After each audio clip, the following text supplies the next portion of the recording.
Morning. Florida Tight Lines Fishing here. Hey, we're gonna do a little thing. We're gonna do a couple things different. We're not able to go on the boat. The weather's not right. There's small craft advisory. It's not a good idea to go out on the kayaks today. So I was gonna give you guys a little different view of some adventures that we do. But first, before we start our adventure, I wanted to go over some car care things. Well, maybe not a car, but how about a truck, four-wheel drive truck things. Hey, just to give you guys a little thing, because you got to get to the boat ramp somehow.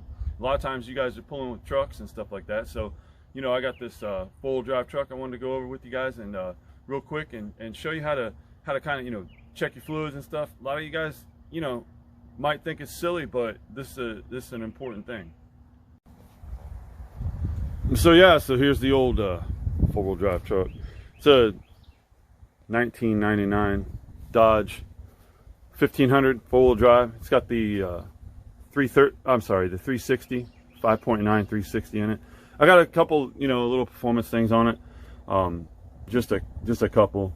No big deal. It's not a powerhouse. It's not something, but sure is nice. You know, it is a 1999. It's 21 years old, but it is what it is. So basically, things you want to check right here is your, you know, this is your brakes, your brake fluid.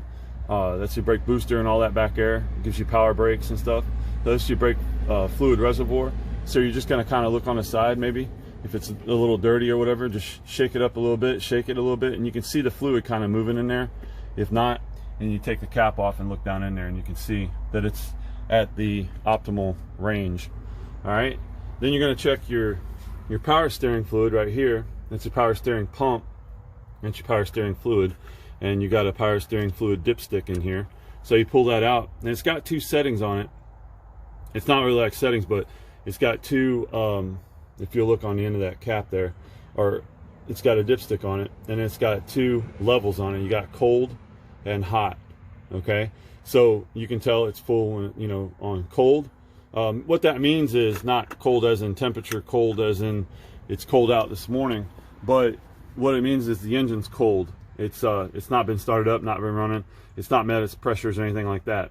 But that's usually when you check it, you know, check. And that's the other thing too, guys. What I want you to do is check this when your engine's cool. You shouldn't be rustling around down in here with the engine hot, because these things run at, you know, 200 degrees and stuff like that. And some of the other components, the exhaust and stuff like that, that gets up over, you know, 300-400 degrees, whatever, and just at optimal range. But you know, you don't want to do that when it's hot. So especially when you check the radiator fluid. All right, so your radiator's up front here. You got your radiator cap, and it's got two stages on there. It's got a pressure release, all right, and then it's got to take off.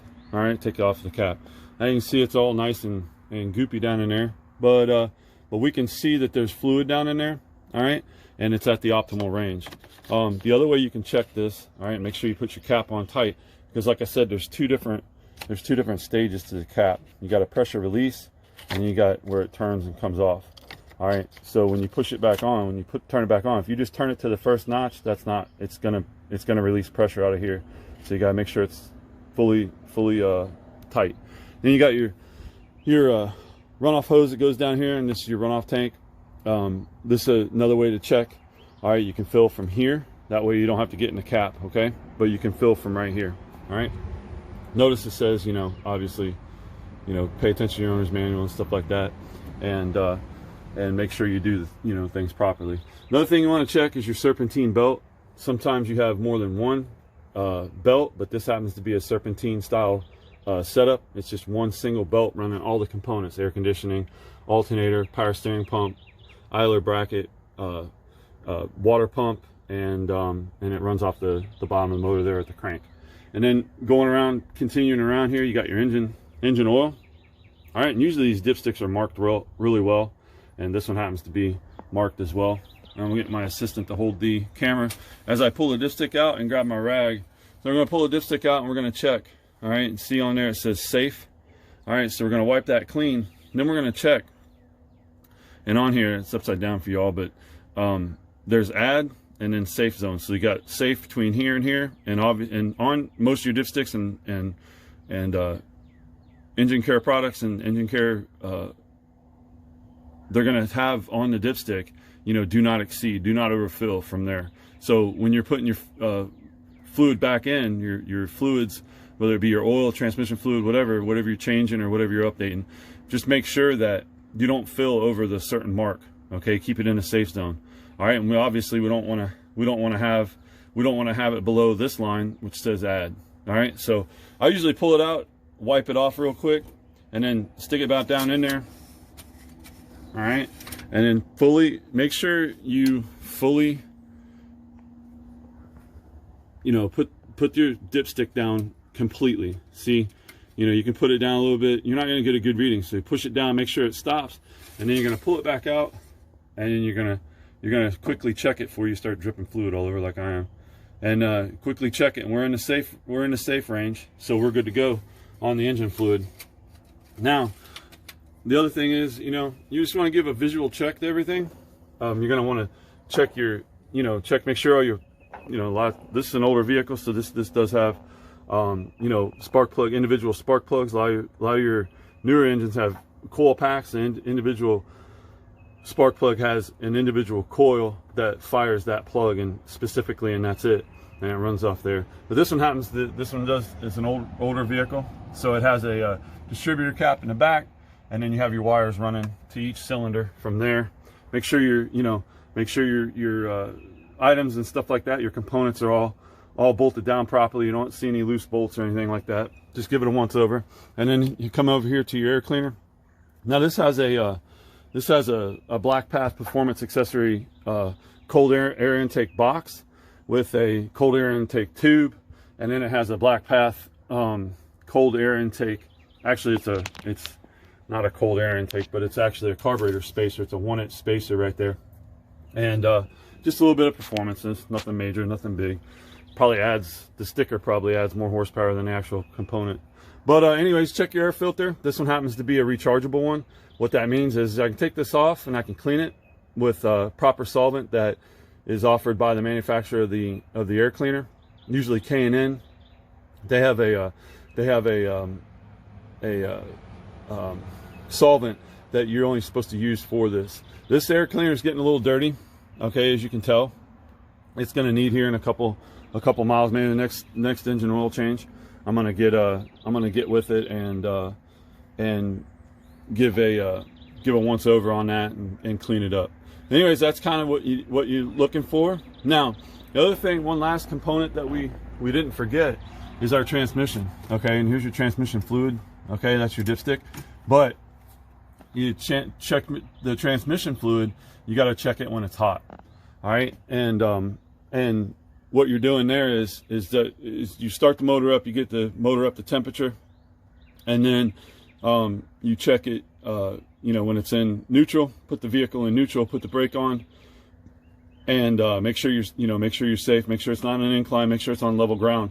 Put the transmission into neutral, and then you pull the dipstick out. And similar dipstick like you have on your engine oil, and you pull the dipstick out and check it, see where the optimal range is, and make sure it's good. You're going to have to wipe it a time or two and double check it and stuff like that. But that's after the engine's warm. Now, I know I said, you know, try to do this when the engine's cold, because most of these fluids you check when you're cold, but the transmission you don't. So we've checked the transmission the other day, and I'm confident in that, and we're good to go there. Now, one of the last things walking back around here to the driver's side of the vehicle is your battery, okay? And you want to check your battery and see I got a little bit of corrosion here, all right? You can see that corrosion on there, all right? So I'm gonna want to clean that off and keep care of that. They do have a spray that you can put on your battery terminals to keep that from happening, keep the corrosion down. But you're gonna want to put some safety glasses on. You're gonna want to take a screwdriver. Usually, I just use I can use a pocket knife, all right, and just pry under here, all right, with your safety glasses on, and pull these up, and look down in there. Make sure your fluids is good down in there, so you can see down in there, all right, and make sure it's in the optimal range. If you need to add some, then add some fluid as needed, and keep care and watch your pay attention to your manufacturer's specifications, and make sure that your you're using the proper fluid to put in there. Usually you use a distilled water, non-corrosive distilled water. The other thing my assistant pointed out, and a lot of times we forget until we need it, is your windshield washer fluid. All right, windshield washer fluid is just a reservoir tank, and you can see the optimal level is, it's just, if it's full, it's full. If not, you need to add some, whatever you prefer. But you can see it's an orange tint to it, and that way we can see and what basically that it's full, and then we're ready to go. Hoses are tight, just to give it a visual, and that's kind of how we do. I mean, that's just what we need to do. And as we go, as we use the vehicle and everything like that, you want to do some things too with regular maintenance. Just give it a once over and visual check it. That helps out a lot. You see something wrong, take it to your mechanic, or if you're mechanically inclined. I do a lot of my own work. Usually, sometimes I don't get a chance to, or sometimes I don't get it. Busy working, whatever. I don't get a chance to do that. But it's hey, we're in this quarantine situation. Stay safe at home. So if you're not working, or you got time off or whatever, or whatever the case may be, now would be a good time to keep up on your engine maintenance and vehicle maintenance, fluid checks. Usually check these once a week at least, and the more you use it, the more you want to check it. Even if you don't use it very often, just check it once a week is a good basically a good rule to follow. All right, so we're gonna get out here. We're gonna ride out in the forest. We're gonna go up to the Citrus Game Reserve, and we're gonna do a lot. Just do some trail riding. I got some new grips on the truck, new wheels and tires, and I want to give a try out with them and see how it goes. And yeah, we're off from work today, and the kids obviously are off, staying at home. So we're gonna take a little field trip out there and look at the forest and maybe see what we can see. So give me a second. I'm going to show you a couple things about the front end and rear end. You got transfer case fluid too, and I'm not going to get into that. That's more of a technical thing. But your front and rear diffs, that's something that you can do. I do the transmission fluid check, or the transfer case as well, but it's too cramped up in there to get the camera and stuff like that. But if you're unfamiliar with it, I'm sure there's somebody on YouTube that's already done it. They can show you another video and stuff like that, or take it to your car care professional. All right, so give me a second, let me get set up, and I'll show you how to what I do checking the front and rear diffs. All right guys, so we're set up underneath the truck here now. All right, so you got all your front end steering components and stuff like that. You're gonna have just a different type. This is just it's an older vehicle, so this is just this is a solid shaft front end. It's got a solid axle front end, and so it's just a little bit different. You got different components and stuff like that. This one happens to have the upper and lower, or I'm sorry, the upper and the lower ball joints. I replaced them last year, and you got different grease points. You're gonna have a grease point here, you have a grease point in your upper and lower ball joints. You're gonna have a grease point up here in this knuckle where the shaft steering arm connects, and then tie rod ends and stuff like that down at the other side there, right about there, and then your upper and lower ball joints on the passenger side. But then you got your steering stabilizer arm here, and then you're gonna have, it goes down to there. You're gonna have a grease point there. Grease those. I usually grease mine once every oil change, but pump a few things of grease in there. All right, so here's your front diff, your front differential. All right, much like your rear diff, just a little bit smaller. All right, so obviously this wasn't finger tight, and I saved time for video, but we're gonna take the cap off, okay, and you can see that this cap is magnetic, okay, so it captures some of the fine shavings that that float around in the fluid and stuff like that. You got gears running in there, gear to gear, and the fluid helps keep the friction down and keep things cool. So how you check this is you can stick your finger in there. I usually stick using my pinky, stick the end of my pinky in there, and then I'm gonna take my pinky and I'm gonna curl it. So I get down there, and your fluid needs to be about here, anywhere just below this here. Obviously, you want to have a good amount of fluid in here. Usually about right in here is where it runs optimal. But anyway, I'm gonna stick it in and then bring it down, and that should come out, and it should be wet. Okay, it should be wet on the end of my thumb, into my finger. If not, you need to add some. If you add a good amount, you need to figure out why you're adding a good amount. You could have an axle shaft. You could have an axle shaft seal leaking, which is usually here on each side of your shafts, where your axle shaft comes out and hooks to your spindle, and it actually hooks to the hub. The hub assembly is here. All right, let me get up in there. Your hub assembly is going to be back over in here where your hub is, and then your axle and knuckle, the four-way or the universal joint, hooks here, and then your axle shaft's seal is going to be here. If there's a reason that you're adding fluid to the front diff, then you've got possibly have a seal going out, or you're leaking somewhere. It could be a pinion seal on the back end there, where your drive shaft hooks up, where the front shaft hooks up. It could be there. It could be anywhere, but you're gonna have to kind of pay attention a little bit to why that's leaking, if it is. But anyways, everything's good here, so we're gonna put the cap back on, and we're gonna go back and check the rear differential.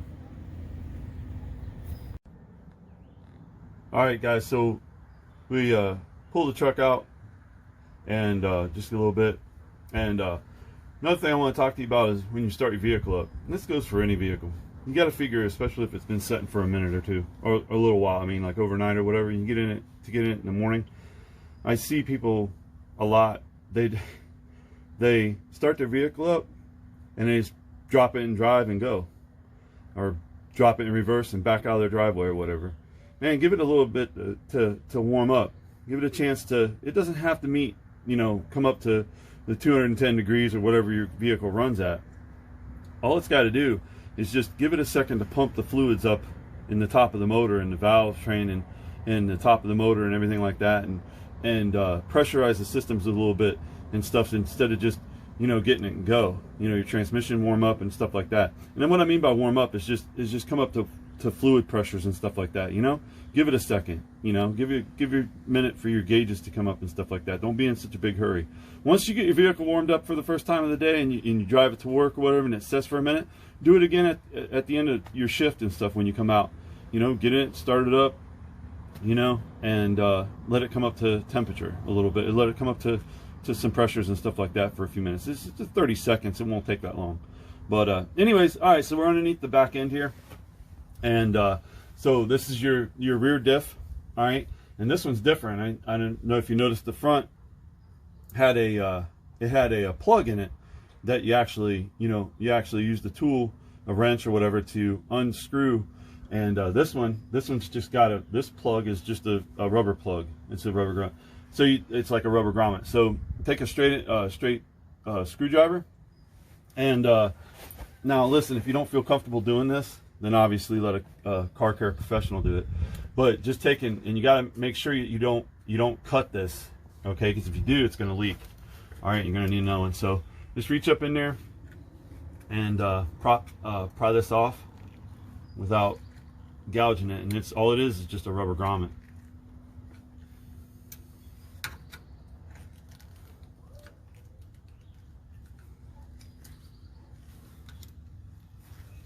All right, see, and you can see fluid start leaking out. I'm pretty good back here. I'm pretty satisfied with that. But just for the kicks and giggles, I'm gonna pull it out for you. So you got a little fluid coming out. So that means there's fluid right to the top of this, okay? So I'd stick my finger down in there and come out, and you got fluid. All right, so this is what the rubber grommet looks like.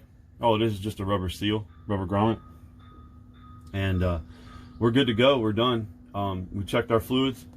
Rear and front diffs, so I'm more than happy with that. And just take my thumb and just press it again and pop it into place, and then I'm gonna have my assistant jump up there and get my rag and wipe this off. All right, that's pretty much it, guys. That's pretty much we're gonna do some trail riding today, and I'm just making sure my stuff's straight. Same types of things that I do normally I do this like once a month, maybe actually, you know what, I probably don't. I probably do this more like once every, like, oil change. I'll get under here and look and make sure everything's good to go. All right. So that's just kind of what I do. You know, it's a good policy to do. Normally, what when I change the differentials, I usually do that.